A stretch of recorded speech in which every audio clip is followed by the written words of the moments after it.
ভিডিওতে আমরা সপ্তম শ্রেণীর প্রথম পর্যায়ক্রমিক মূল্যায়নের ইতিহাসের 1 নম্বর স্কুলের প্রশ্ন উত্তরগুলো আলোচনা করব। একের আয়তে বলেছে হিজরি সাল গণনা শুরু হয় হজরতের মক্কা গমন থেকে, মক্কা থেকে মদিনা আর কি।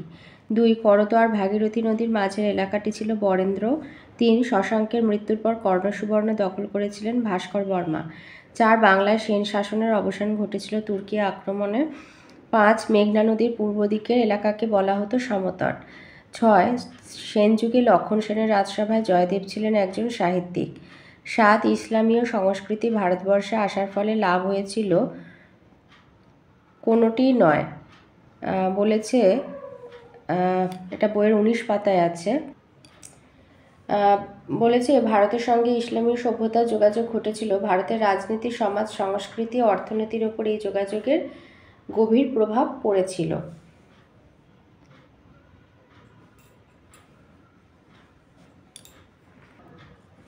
আচ্ছা, ইসলামীয় সংস্কৃতির লাভ হয়েছিল উভয় সংস্কৃতির পূর্বে, কোনোটি নয় উভয় সংস্কৃতির। এটা 38 পেজে আছে। ভারত ও বহির্বিশ্ব খ্রিস্টীয় 7ম থেকে দ্বাদশ শতকে এই যে ইসলামীয় সংস্কৃতি ভারতবর্ষে আসার ফলে ভারতের জ্ঞান চর্চার লাভ হয়েছিল বেশি। 2 সংস্কৃতির মেলামেশার ছাপ পড়েছিল সমাজ, সংস্কৃতি, রাষ্ট্রীয় ব্যবস্থায়। এই বোঝাপড়া একমুখী ছিল না, উভয়কে প্রভাবিত করেছিল। তার মানে উভয় সংস্কৃতিরই লাভ হয়েছিল। 2 আসি। 2-এর এগুলো 1 নম্বরের। 2-এর আয়তে দিয়েছে কে চর্যাপদের পুঁথি উদ্ধার করেন? আচার্য হরপ্রসাদ শাস্ত্রী। 2 নাড়ু কি? চোল রাজ্যে কয়েকটি গ্রামকে নিয়ে গঠিত পরিষদকে নাড়ু বলা হয়।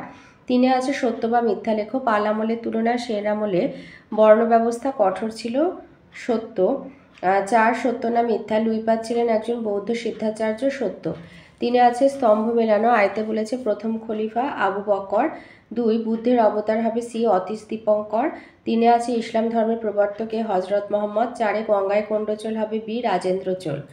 4-এর আয়তে আসি। মিনিয়েচার কি? মিনিয়েচার হচ্ছে, এখানে একটুখানি দেয়া আছে, মিনিয়েচার হচ্ছে অনুচিত্র। লিখবে আকার ও আয়তনে ছোট ছবিগুলিকে মিনিয়েচার বলা হতো। বাংলায় হচ্ছে অনুচিত্র, আর আকার আর আয়তনে ছোট ছবিগুলিকে মিনিয়েচার বলা হয়।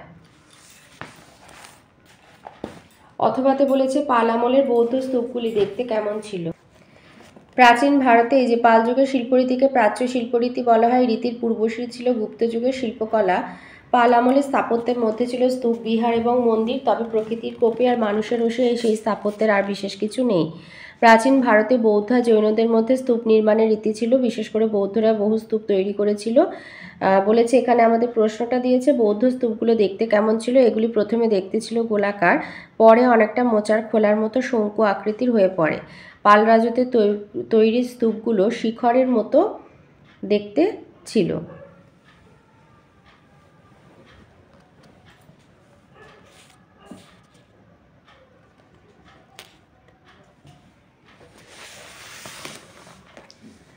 দুইতে দিয়েছে ব্রহ্মদেও কি?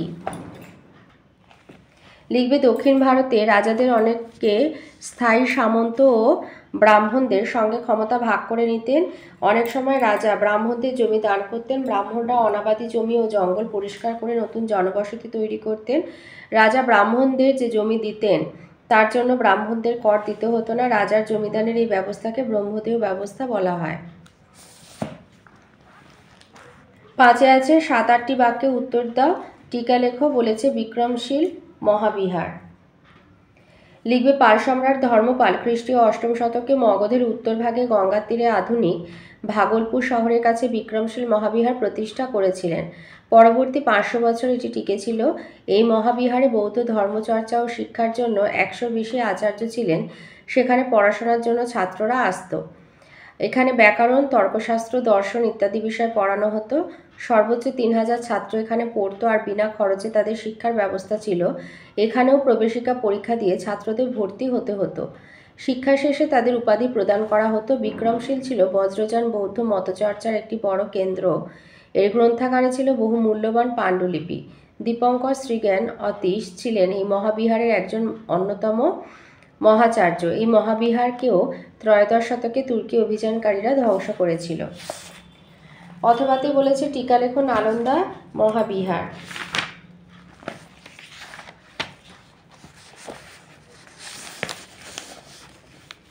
লিখবে সম্ভবত গুপ্ত সম্রাটদের আমলে খ্রিস্টীয় ৫ম শতকে আজকে বিহার রাজ্যে নালন্দা বৌদ্ধ বিহার তৈরি হয়েছিল।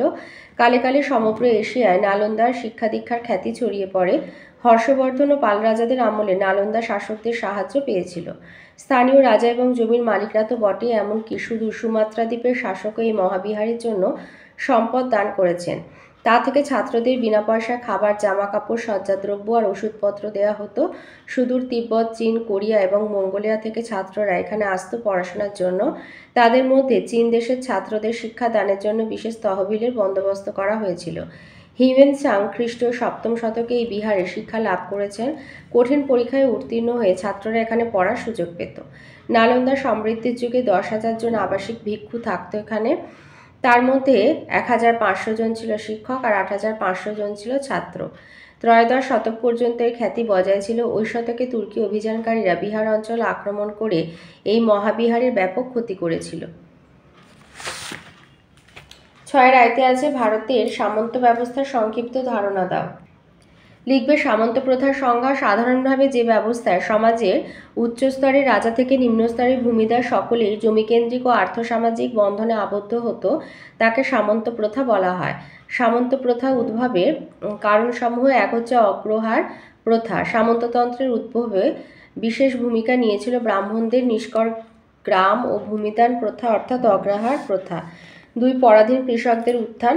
গুপ্তযুগে ভারতের গ্রামাঞ্চলে জমিগুলিতে চাষের কাজে কৃষকদের বেগা শ্রম দিতে হতো। শুধু তাই নয়, জমিতে বসবাসকারী কৃষকদের থেকে যথেচ্ছ হারে খাজনার কর আদায় করা হলে পরাধীন কৃষক শ্রেণীর উত্থান ঘটে।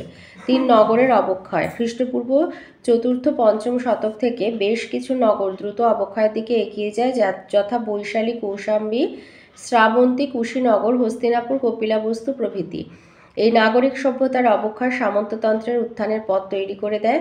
বাণিজ্যের অবনতি। অভ্যন্তরীণ বাণিজ্য আর আন্তর্জাতিক সমুদ্র বাণিজ্য হ্রাস পাওয়ায় জমির ওপর অর্থাৎ কৃষির নির্ভরতা বাড়ে। অর্থনীতি ধীরে ধীরে বিকেন্দ্রীভূত হয়ে আঞ্চলিক রূপ নেয়। ৫ হচ্ছে আঞ্চলিক শাসক শ্রেণীর উদ্ভব। গুপ্তযুগে প্রদেশগুলির শাসন বংশানুক্রমিক হয়ে উঠলে আঞ্চলিক শাসক শ্রেণীর উদ্ভব ঘটে, যাদের কেন্দ্র করে সামন্ততন্ত্র গড়ে ওঠে। আনুগত্যবোধ। গুপ্তযুগে দূরবর্তী জেলাধিকারীরা সম্রাট অপেক্ষা তাদের নিকটবর্তী প্রভুকে বেশি আনুগত্য দেখাতো। এই আনুগত্য পরবর্তীকালে সামন্ততন্ত্রের অন্যতম শর্ত হয়ে দাঁড়ায়।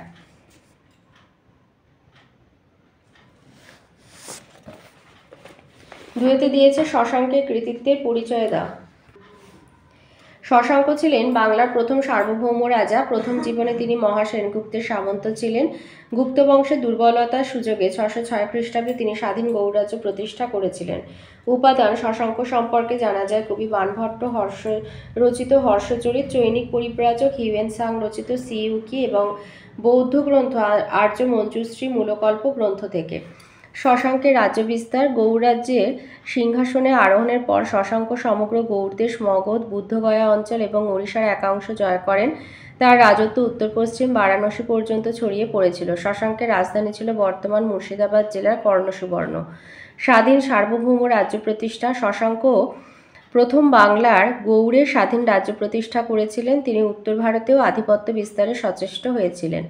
মৈত্রী জোট গঠন এবং কনৌজ আক্রমণ। গৌড় রাজ্যের প্রতিবেশী রাজ্য কনৌজের রাজা গ্রহবর্মার সঙ্গে থানেশ্বরের রাজকন্যা রাজ্যশ্রীর বিবাহ হলে কনৌজ ও থানেশ্বর জোটবদ্ধ হয়। শশাঙ্ক মালবরাজ দেবগুপ্তের সঙ্গে মিলিত হন। তাদের আক্রমণে কনৌজরাজ নিহত হন এবং তার পত্নী রাজ্যশ্রী বন্দিনী হন। থানেশ্বর রাজ রাজ্যবর্ধন ও শশাঙ্কের হাতে নিহত হন। শশাঙ্ক হর্ষবর্ধন দ্বন্দ্ব। হর্ষবর্ধন থানেশ্বরের সিংহাসনে আরোহণ করে শশাঙ্কের বিরুদ্ধে যুদ্ধযাত্রা করেন।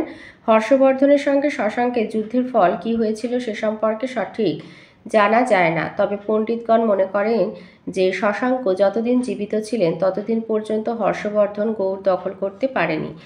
গৌড়তন্ত্র। গৌড়ের সিংহাসনে বসার পর শশাঙ্ক একটি সামন্ততান্ত্রিক শাসন ব্যবস্থা গড়ে তুলেছিলেন।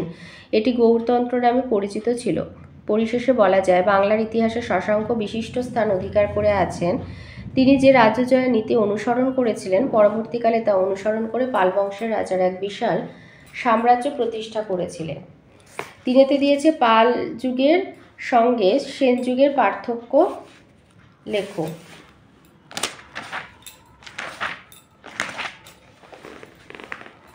পাল শাসন 750 খ্রিস্টাব্দে বাংলায় পাল রাজারা রাজত্ব শুরু করেন। পাল রাজারা প্রায় 450 বা 450 বছর রাজত্ব করেন। প্রতিষ্ঠাতা পাল রাজবংশের প্রতিষ্ঠাতা ছিলেন গোপাল। এই বংশের উল্লেখযোগ্য রাজা ছিলেন ধর্মপাল, দেবপাল, রামপাল প্রমুখ। ধর্মপাল রাজারা ছিলেন বৌদ্ধ ধর্মের পৃষ্ঠপোষক। সামরিক দক্ষতা পাল রাজবংশের প্রতিষ্ঠাতা গোপাল মাৎস্যন্যায়ের অবসান ঘটিয়েছিলেন। পাল রাজারা ত্রিশক্তি সংগ্রামে অংশগ্রহণ করে দক্ষতার পরিচয় দিয়েছিলেন। সেন শাসন 11 শতকে সেন রাজারা বাংলায় রাজত্ব শুরু করেন। সেন রাজারা প্রায় 100 বছর রাজত্ব করেন। সেন বংশের প্রতিষ্ঠাতা ছিলেন সামন্ত সেন। এই বংশের উল্লেখযোগ্য রাজা ছিলেন বিজয় সেন, বল্লাল সেন, লক্ষণ সেন। সেন রাজারা ছিলেন ব্রাহ্মণ ধর্মের পৃষ্ঠপোষক। সেন আমলে বর্ণ ব্যবস্থার কড়াকড়ি ছিল। সেন রাজা বল্লাল সেন পাল রাজা গোবিন্দ পালকে পরাজিত করেছিলেন। 17 জন অশ্বারোহী সৈন্য নিয়ে বখতিয়ার খলজি বাংলা আক্রমণ করলে লক্ষণ সেন পালিয়ে গিয়েছিলেন।